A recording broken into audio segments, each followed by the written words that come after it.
Tensões étnicas continuam a dividir o já devastado império. O bárbaro nascido general Ricimero abre seu caminho ao trono.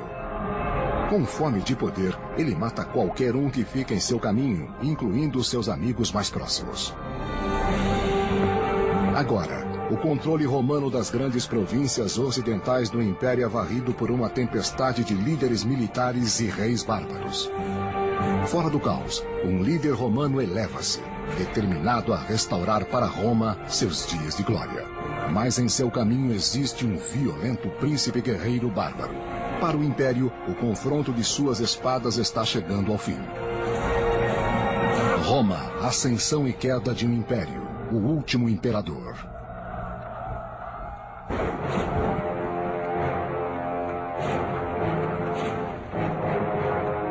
Por volta do século V d.C., depois de centenas de anos de constante guerra, o Império Romano Ocidental é uma mera sombra do que era antes. O Império estava em plena crise. Havia pressão crescente dos bárbaros que queriam herdar o Império. E, acima de tudo, havia uma tremenda pressão financeira. O Império não estava gerando rendas que permitissem manter suas forças militares fortes e sua infraestrutura em ordem. Sem um exército bem armado, Roma está impotente contra a maior força bárbara que o Império já havia visto, os hunos, chefiados por seu feroz líder Átila. O cronista do século V, Calínico, descreveu suas crueldades. Os bárbaros hunos tornaram-se tão grandes que mais de 100 cidades foram capturadas. E havia tantos assassinatos e sangrias que os mortos não podiam ser contados. Os hunos, uma tribo nômade do leste, devastaram o pouco que havia restado do Império. O fato é que não existe mais o Estado no Ocidente. O Oeste se dissolveu. O Oeste se despedaçou. Há tantas entidades diferentes, tantos e diferentes exércitos, tantas e diferentes forças que estão competindo para controlar o que não tem controle. No entanto, a capital do leste, Constantinopla, é capaz de sobreviver às invasões dos hunos. O Império do Oeste, mais fraco, sente a maior parte de suas expansões e é forçada a transferir a região romana de Panônia para Átila, o huno. Panônia, 446 d.C. Nos territórios antigos do Império, os romanos devem agora responder aos seus governantes bárbaros, os hunos. Romanos e bárbaros podiam identificar um ao outro pela forma como falavam, pela forma como vestiam, como cheiravam, pela forma como usavam seus cabelos. Embora naquela época romanos e bárbaros estivessem habituados um ao outro, eu acho que é justo dizer que as tensões étnicas nunca se dissiparam. Não toque em mim, não toque, está entendendo? Não toque! Mas um romano move-se no meio da confusa sociedade com facilidade e encontra oportunidade no novo regime de Átila. Seu nome é Flávio Orestes. Orestes era um romano que havia crescido no território dominado pelos hunos, mas ele conseguiu uma alta posição na corte de Átila. O Império pode estar caindo ao redor dele, mas é sua herança romana que faz Orestes e outros panonianos valiosos para Átila. Eu acho que é justo dizer... Eles são romanos porque falam como romanos, caminham como romanos. E existe ainda a coisa cultural, social, tudo o que forma uma pessoa e ainda é romana. E isso continua por séculos. Capaz de ler e escrever, o culto Orestes destaca-se entre os muitos aliados bárbaros de Átila. Ele logo se torna secretário na corte do soberano. A glória! Orestes viu como Átila tinha uma visão política real, tentando fundir os hunos com os romanos através de casamentos e alianças políticas para produzir um novo império no norte.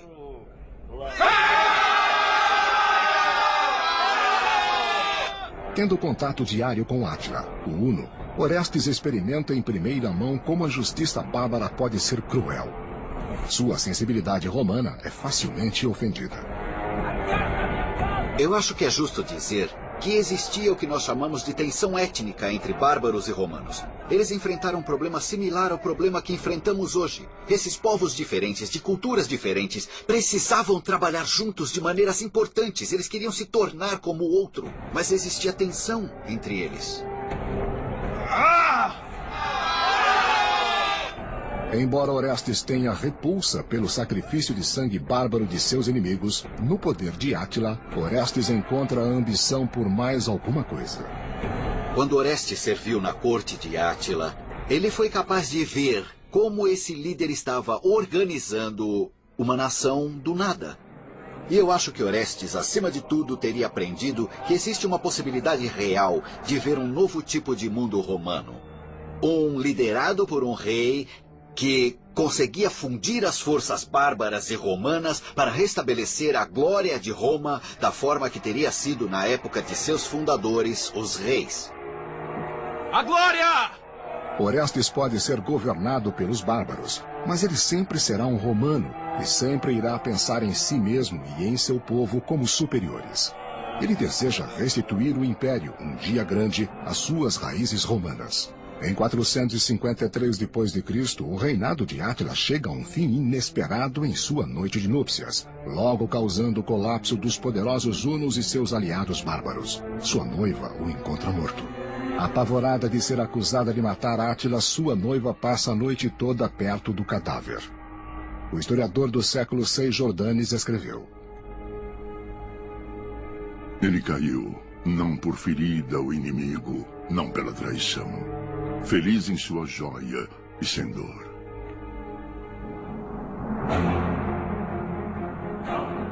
Mas o falecimento dos hunos não pode salvar Roma.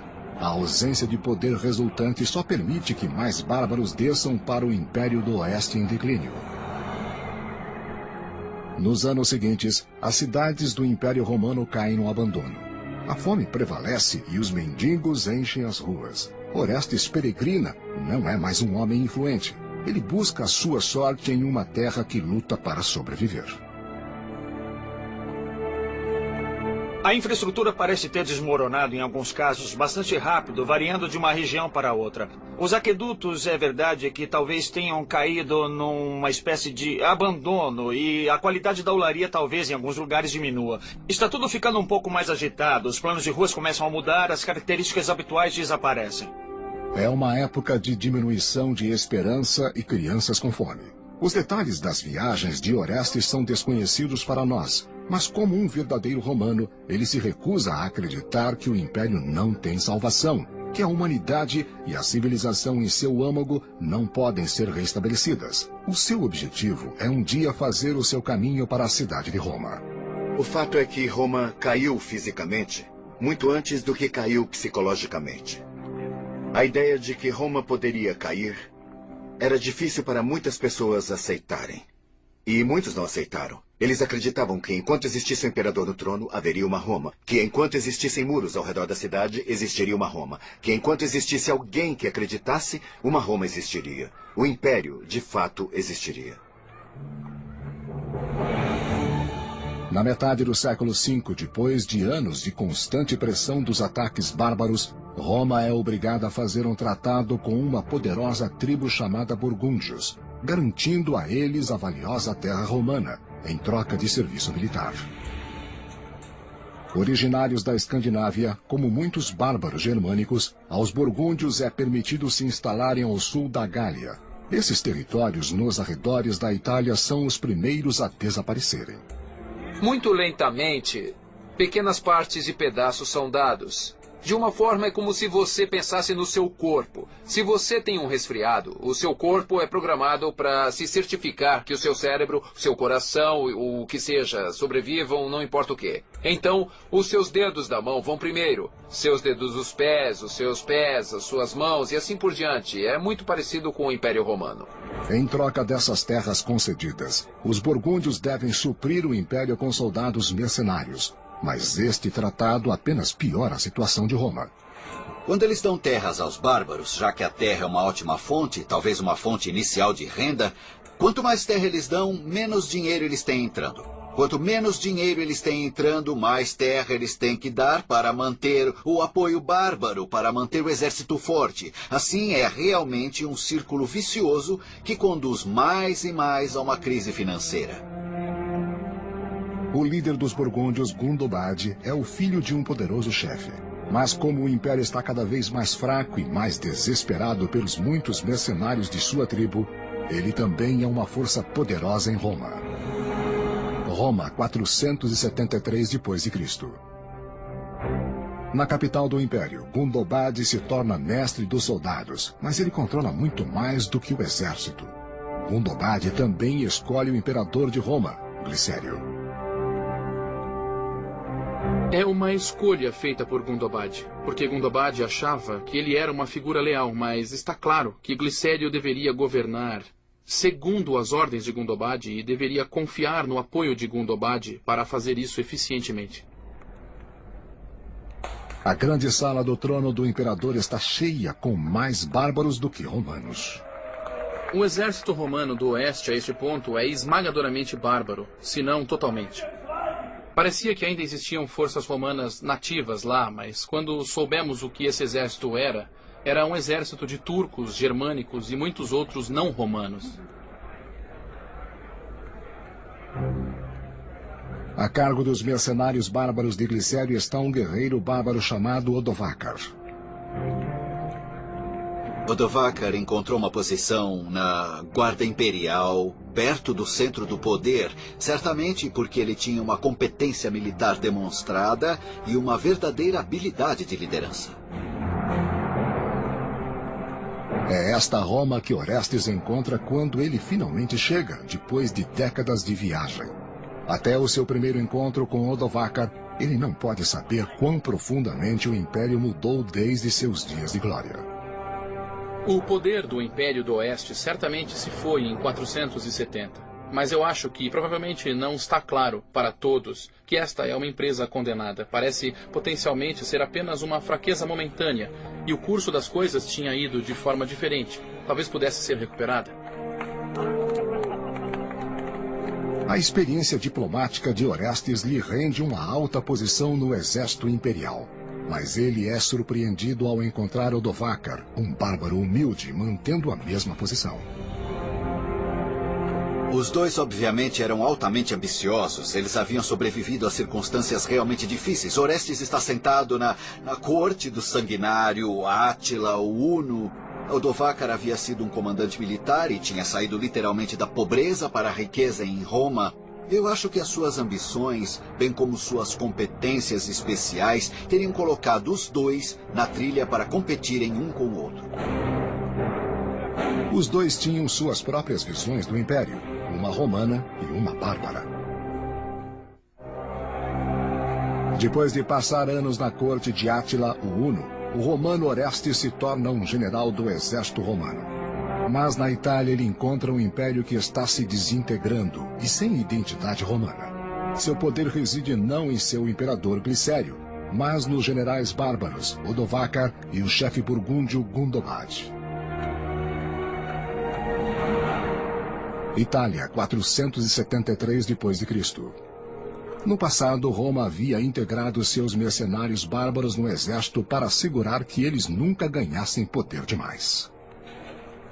O que acontece no século V é que eles ficam como grupos germânicos. Eles têm de manter suas próprias roupas, sua própria comida, sua própria cultura, sua própria estrutura administrativa, a estrutura política, a estrutura militar, e é bizarro, mas eles não estão romanizados. E agora, os guerreiros de Gundobad apresentam a mesma posição que seus contemporâneos romanos no exército do imperador Glicério. O exército à disposição de Glicério, meio que basicamente o que Gundobad tinha à sua disposição, seria uma formação misturada, sem dúvida compreendendo alguns burgúndios, mas muitos outros grupos também. Mas juntos formam o que era o exército na Itália. No caso do exército romano, parecia existir com certeza tensões, às vezes, entre bárbaros que estavam servindo e romanos que estavam servindo. Romanos que sentiam isso porque era um exército romano e que suas capacidades de liderança deveriam ser reconhecidas, ao passo que os bárbaros deveriam ser desqualificados porque eram bárbaros. Uma vez unificado, o poder militar romano está perdido conforme a violência explode dentro das fileiras, dividindo o exército contra si mesmo. O general Orestes, uma vez tão hábil na diplomacia, logo descobre que até mesmo ele não tem poder contra isso.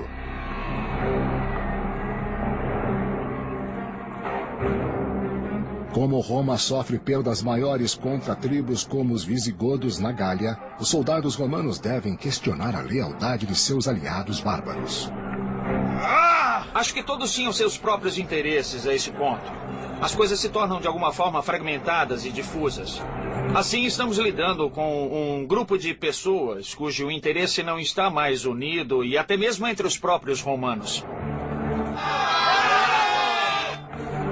O caos reina no campo de batalha quando o exército não luta mais pelo império, mas cada homem por si mesmo. Quando o debilitado Império do Oeste não pode mais afastar seus inimigos dos saques da costa mediterrânea, o mais forte Império do Leste, com base em Constantinopla, finalmente intervém. Constantinopla, 473 d.C. No palácio, Leão, o velho imperador do leste, desfrutava da segurança de sua capital pesadamente fortificada. A realidade do Império Romano na metade do século V era que havia uma distinção entre leste e oeste. A realidade era também que o leste era próspero e o oeste não era. Culpando Glicério pelos fracassos de Roma, Leão espera estender seu próprio alcance indicando um novo imperador do oeste, Júlio Nepos. O pensamento sobre por que Nepos foi escolhido para ir ao Ocidente gira em torno da posição que Nepos tinha na corte. Ele era uma pessoa muito bem colocada, ligada pelo casamento ao imperador Leão. Ele era a figura adequada para liderar uma invasão à Itália.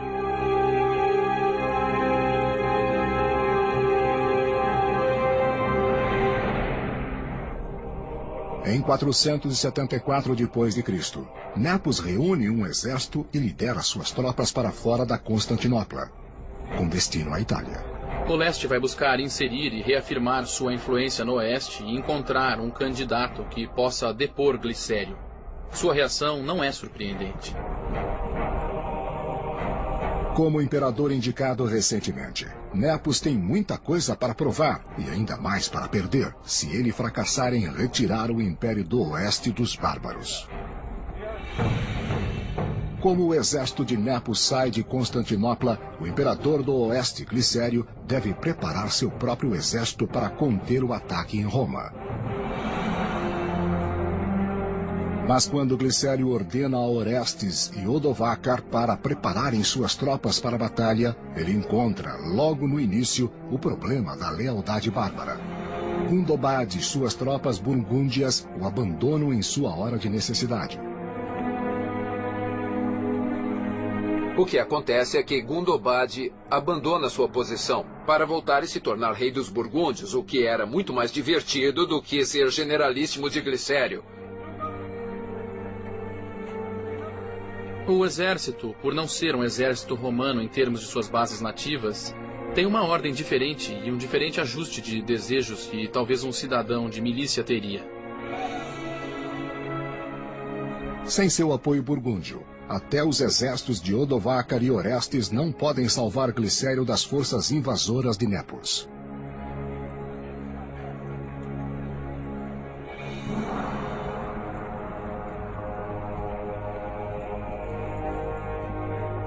Nepos chega mais perto de Roma. Glicério e seus comandantes sobrevivem, não pela batalha, mas suplicando por piedade. E então Glicério encontrou-se em uma situação onde ele realmente não poderia esperar apoio militar a não ser dos bárbaros contratados ou de suas tropas locais. Então, quando o Império do Leste manda Nepos tomar posse, Glicério toma a única decisão racional. Ele se rende sem lutar. Nepos, tendo vindo para a Itália para tirar o sanguinário Glicério do poder, agora poupa a vida dele. Você se rende? Nepos queria uma aparência de legitimidade. Ele se tornaria imperador com o apoio do imperador do leste e a aprovação e o consentimento do imperador do oeste, que se afastaria porque reconheceria que Nepos era o melhor homem para o trabalho. Ele ordena que Glicério seja nomeado bispo e o envia ao exílio longe de Roma. Em junho de 474 d.C., quando Nepos é coroado imperador do Oeste, ele é enaltecido por Orestes e Odovacar. Sendo igualmente ambiciosos, os dois homens transferem sua lealdade para o novo líder imediatamente. Orestes, sendo romano, também tem uma ideia de que existe ainda uma Roma. E ele ainda pode proteger Roma. No caso de Odovacar, parece haver um reconhecimento de que Roma não existe mais. E então o que acontece é que temos dois homens muito capazes, no exato momento quando uma decisão é tomada, para ver se Roma irá deixar de existir.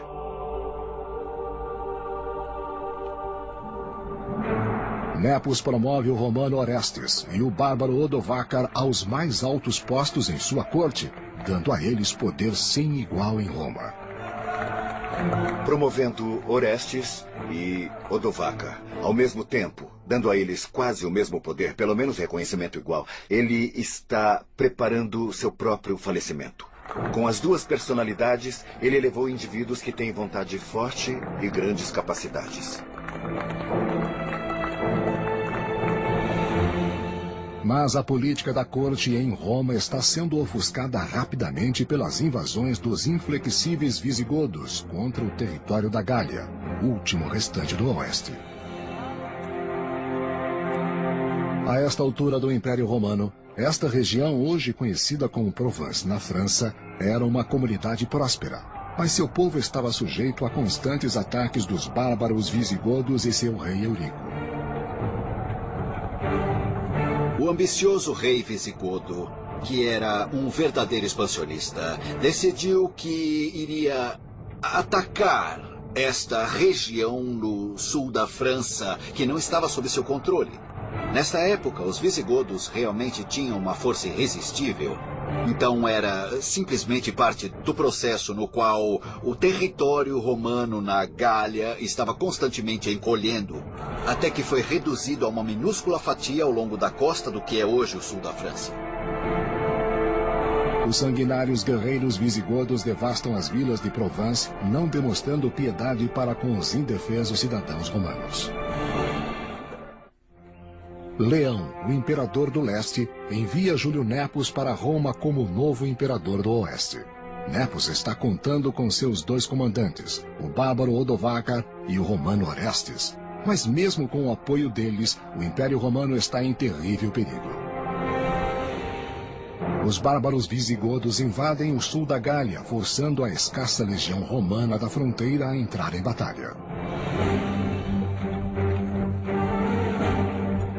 Os soldados imperiais, mal armados e despreparados, não são páreo para os visigodos. Os visigodos parecem melhor organizados. Seu reino parece ser mais forte, eles parecem ser capazes de mobilizar mais forças, e as forças parecem ser mais capazes de lidar com qualquer eventualidade que ocorra na guerra. A luta é violenta, a batalha é esmagadora, algo deve ser feito.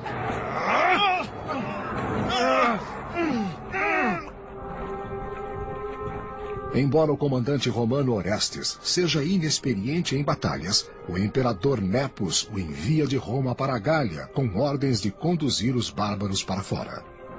Ele vai ser o novo comandante, o chefe na Gália. Agora, o que se pode perguntar é se esta é uma grande honra ou uma posição muito grande a ser dada, já que há muito pouco o que ser controlado na Gália.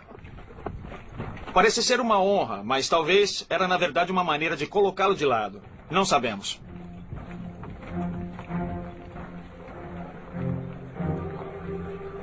Mas em seu campo, na fronteira italiana, o antigo diplomata Orestes experimenta pela primeira vez a estratégia militar, esperando deixar inativos Odovacar e o novo imperador Nepos.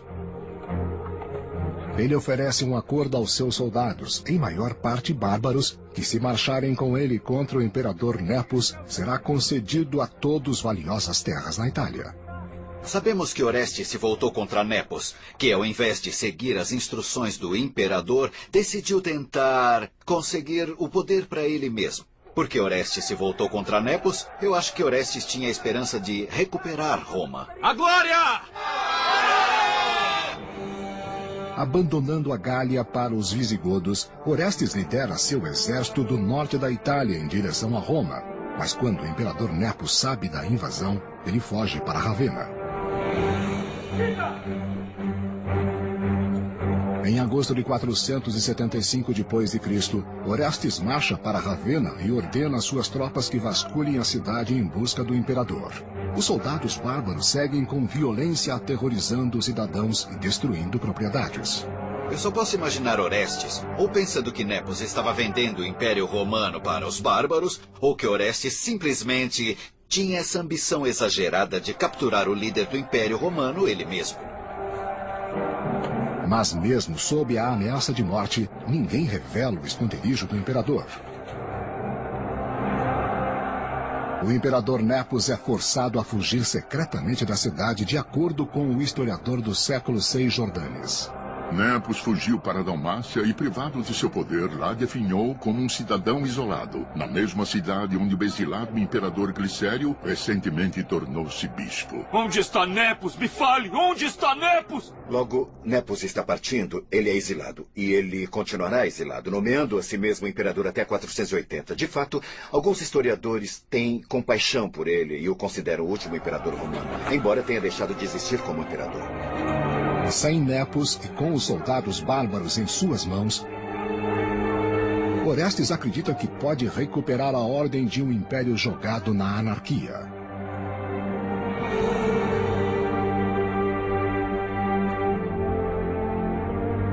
Em uma surpreendente reviravolta, Orestes não toma o trono para si mesmo, mas ao invés disso nomeia imperador seu jovem filho Rômulo Augusto. Orestes decide que ele, em sua infância, tendo crescido entre os bárbaros e seu serviço na corte una, que talvez a elite italiana não iria aceitá-lo como imperador, mas eles aceitariam este italiano puro, Rômulo, como seu líder, porque isso iria apelar para o senso de tradição deles. Não importa o quão vazio em termos de poder esse sentimento seja agora. O menino permanecerá na bem protegida cidade de Ravenna. Ele foi protegido por Paulo, seu tio. Nesse momento, Rômulo é ainda um adolescente, não tinha chegado a completar a maturidade. Daí o nome Augustulo, pequeno Augusto. O jovem Rômulo é, na verdade, uma marionete para seu pai. É Orestes que governa o império, supera seu rival Odovacar, tornando-se o homem mais poderoso em Roma.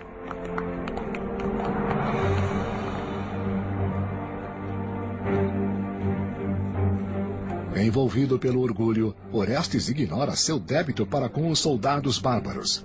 Depois de sobreviverem e cumprirem o acordo, exigem seu pagamento em terras italianas. Só queremos terra. É só isso que queremos. Esses caras querem se estabelecer na Itália, no território italiano, na terra dos senadores italianos. E Orestes é romano o suficiente para saber que isso não vai dar certo, então ele diz não. Vocês não terão terra, estão entendendo? Ouça o que eu estou dizendo. Orestes não podia pagar os soldados. E para os soldados, a razão para ter um imperador era para pagá-los. Assim, quando Orestes, o poder por trás do trono de seu filho, não pode surgir com o dinheiro que eles querem, ou não pode surgir com as terras que eles exigem, então existe apenas uma resposta: eliminar aquele imperador e arranjar outra pessoa que possa dar a eles o que eles querem. Com a ajuda de seus guardas, Orestes é capaz de fugir do caos, mas ele subestima o poder do exército bárbaro, agora mergulhado na vingança.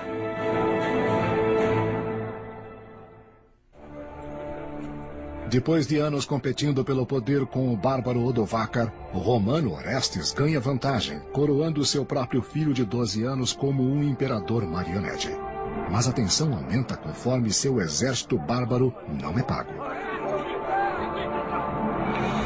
Roma, 476 d.C. Quando os soldados bárbaros não recebem o que Orestes havia prometido a eles, pagamento em terras na Itália, eles recorrem ao seu maior rival, Odovacar. Então os soldados tomaram uma decisão perfeitamente racional, seguir outra pessoa, nesse caso Odovacar, que eles achavam que teria uma chance melhor de satisfazer suas exigências. Odovacar era um bárbaro, e eles esperavam que ele não teria quase nenhum escrúpulo em dar a eles terras ou dinheiro ou o que precisassem, independentemente de onde tenha vindo, para deixá-los felizes. Nós temos um acordo. Os soldados fazem a Odovacar uma oferta que ele não pode recusar.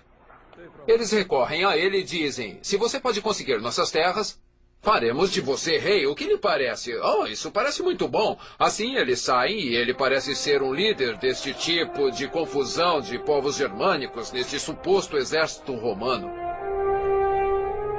Juntos, eles começam a colocar em colapso todo o poder romano no Império. Odovacar irá agora saborear a vingança que ele busca contra Orestes, que se atreveu a usurpar seu poder em Roma.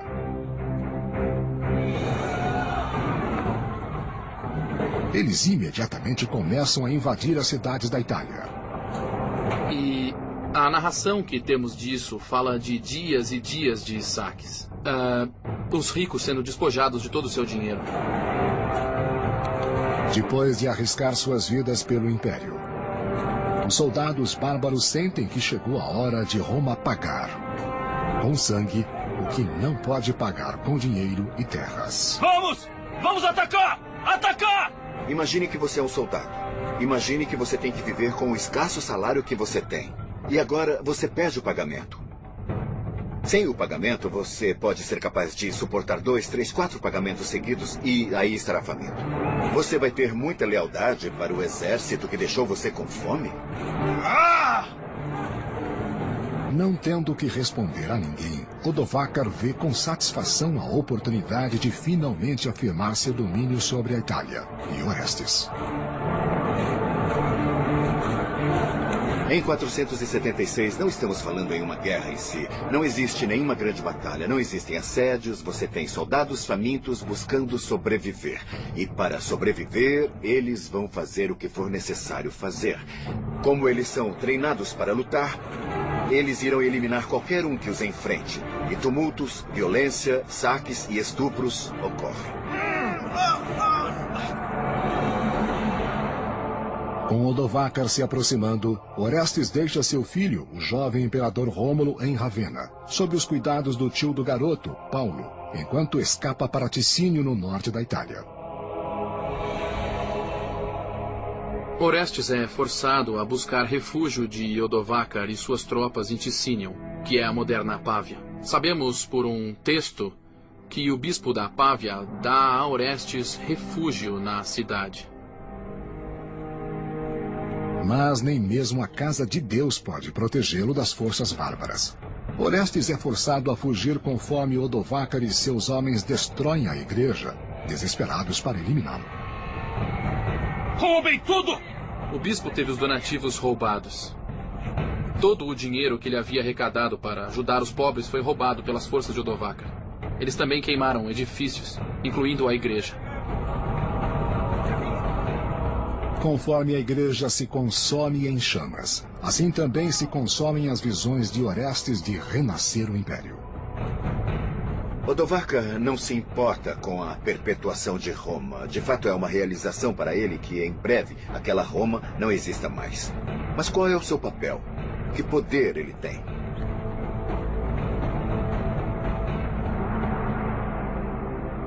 Orestes e sua guarda escapam para Ticínio, esperando ganhar tempo suficiente para se prepararem para o confronto seguro com Odovacar.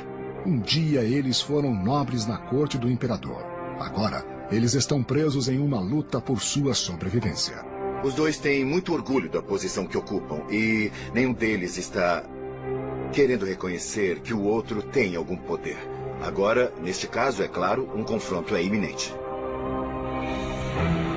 Orestes e seu exército chegam até Placentia, nos dias de hoje Piacenza, Itália, antes que eles finalmente enfrentem Odovacar no campo de batalha. Norte da Itália, 476 d.C.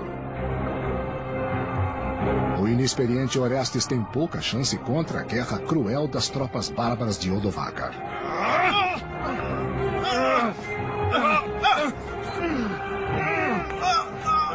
Teria sido barulhenta, caótica, sangrenta, violenta, poeirenta, o que é até moral. Foi mais do que um treinamento. Quando tudo aconteceu, estava no coração quem ia ganhar e quem ia perder. Havia montanhas de corpos, havia homens feridos gritando, havia pessoas com o intestino solto por causa do medo.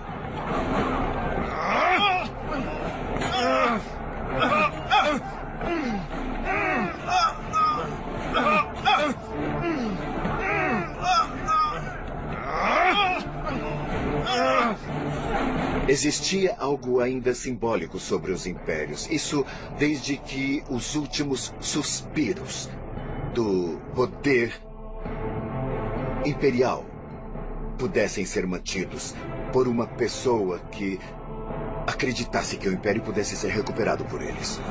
Eles pensaram que o império ainda existiria ou que eles poderiam salvar o império. Sabemos, como historiadores agora, que eles estavam enganados. Não importa o quanto seja tolo, Orestes se recusa a admitir a derrota. Quando o general romano Orestes não cumpre sua promessa de terras para suas tropas bárbaras, ele sofre uma revolta liderada pelo seu rival, o general bárbaro Odovacar.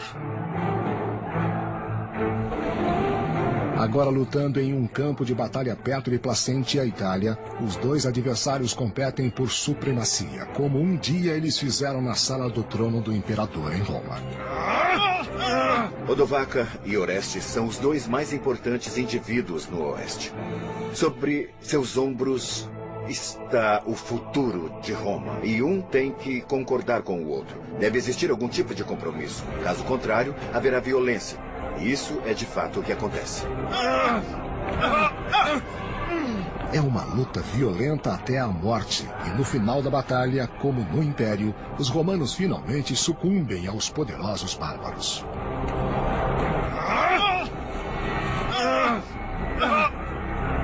Não sabemos exatamente o que aconteceu quando Odovacar se encontrou com Orestes, mas era suspeito que foi um fim violento e rápido. Não haveria nenhum tipo de cerimônia elaborada, não haveria nenhum tipo de funeral elaborado. Orestes estava para desaparecer. Tenho certeza que sua execução foi rápida, silenciosa e total. Vitorioso, Odovacar e suas tropas marcham para Ravenna em direção do único negócio inacabado: o jovem filho de Orestes, o último imperador romano do Oeste. O imperador de 12 anos, Rômulo Augustulo, e seu tio Paulo não sabem da morte de Orestes e não estão preparados para o ataque assassino dos homens de Odovacar. Quando Odovacar vem para Ravenna, Rômulo não é capaz de lutar muito, mas Paulo, que está encarregado pela proteção de Rômulo, planeja fazer isso e tenta proteger seu sobrinho. As forças de Odovacar então matam Paulo e se movem contra o imperador menino, Rômulo Augustulo. Aterrorizado, o menino foge assim que seu tio é assassinado. O último imperador romano, preso como um animal atordoado, não pode se esconder da lâmina do bárbaro. Não há fuga. Rômulo é um mero testa de ferro, então não há razão, em essência, para Odovacar fazer alguma coisa com ele. O guerreiro implacável faz uma escolha surpreendente. Ele poupa a vida do menino e o manda para o exílio. Salvando a vida dele, Odovacar pode mostrar sua clemência e pode mostrar aos romanos que ele pode se comportar de uma maneira que apenas um soberano deve se comportar. No verão de 476 d.C., Odovacar se torna o primeiro governante bárbaro da Itália. Odovacar é agora rei. Agora ele não é rei da Itália, ele não é rei do Império Romano, ele é apenas rei desses caras. Só deste pequeno bando heterogêneo de seja lá o que formava o exército romano naquele momento. Odovacar é rei, não imperador, porque o Império Romano está oficialmente morto. Apenas um pouco mais de 500 anos depois de seu nascimento em 27 a.C. É realmente o fim do imperador romano no Oeste. Agora eu acho que vai existir um rei no Oeste. Ainda existe um imperador romano no Leste. Mas o Leste não tem controle efetivo sobre o Oeste. Em um senso político real, as coisas mudaram fundamentalmente. As notícias da queda de Roma chegam rapidamente até o novo imperador do leste, Zeno, em Constantinopla. Os mensageiros chegam confirmando a notícia que o leste temia receber há anos. Eles carregam os últimos vestígios do deposto imperador menino Rômulo Augusto. A última coisa que Odovacar tem de obrigar Rômulo Augusto a fazer antes de formalmente deixar o trono romano é enviar uma mensagem em nome do Senado ao imperador, expressando a ordem da autoridade imperial a Constantinopla com a palavra de que nenhum imperador é necessário no oeste. Com um rei bárbaro governando a Itália, os símbolos restantes do poder romano não são mais necessários. Sabemos que Odovacar proclamou publicamente que ele não iria usar as túnicas roxas e as coroas douradas que simbolizavam o imperador romano na época. Ele iria deixar isso de lado. Odovacar era algo novo. Ele era um rei no oeste e não um imperador. As túnicas e coroas e as joias do império agora pertenciam ao imperador do leste. Mas nas mãos dele, elas não simbolizam mais o poder e o prestígio, apenas fracasso e perda. De volta à Itália, as famílias dos soldados bárbaros finalmente recebem as terras pelas quais eles lutaram. O oeste agora está completamente em suas mãos. Está claro que Odovacar defendeu o que ele tinha acordado com seus soldados. Ele manteve a sua promessa. Ele deu a eles o que era devido a eles e foi um homem de palavra para aqueles que o apoiaram. Para o Império, a imigração e a invasão de terras provaram ser mais poderosas do que aquelas dos guerreiros e das máquinas de guerra. Roma tornou-se forte no começo, porque ela tomou aqueles que estavam fora. Isso quer dizer, encorajou a imigração. Mas no fim, quando os bárbaros chegaram em quantidade e queriam fazer parte do Império Romano, por razões complicadas, os romanos foram incapazes de recebê-los da forma como tinham feito antes. Essa falha em fazer da imigração uma fonte positiva de força foi realmente uma das principais razões para a destruição do Império Romano.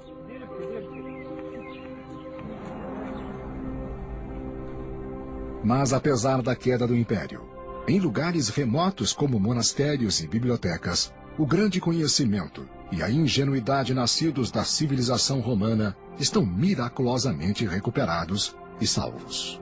A ideia de Roma durou porque naqueles onde ainda havia uma ênfase na aprendizagem, na educação e nos livros, eram romanitas e os clássicos da literatura romana e cultura, que eram vistos como a fundação de uma vida civilizada. O Império Romano deixou um enorme legado para nós, certamente no Oeste. Tantas instituições, tantas tecnologias, as próprias línguas que falamos, que estão tão marcadas por alguma influência romana, está tudo à nossa volta. Nós simplesmente não podemos escapar do legado romano, não importa o quanto tentarmos. E é por isso que importa.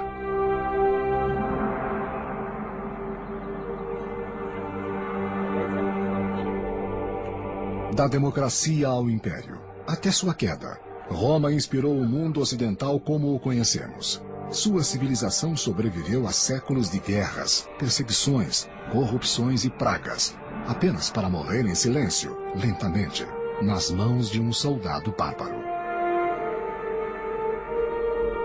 Existe um romantismo ao se tratar da queda de Roma, ao se tratar do Império Romano como um todo. Ele certamente foi uma parte muito importante da formação do mundo moderno. Mas pense bem, isso foi há cerca de 1500 anos. Por que deveríamos ainda achar importante? Eu acho que a resposta é muito simples. Devemos achar importante porque em Roma estão depositados todos os maravilhosos aspectos da humanidade. E todos os terríveis aspectos da humanidade. E se nós os estudarmos, os entenderemos.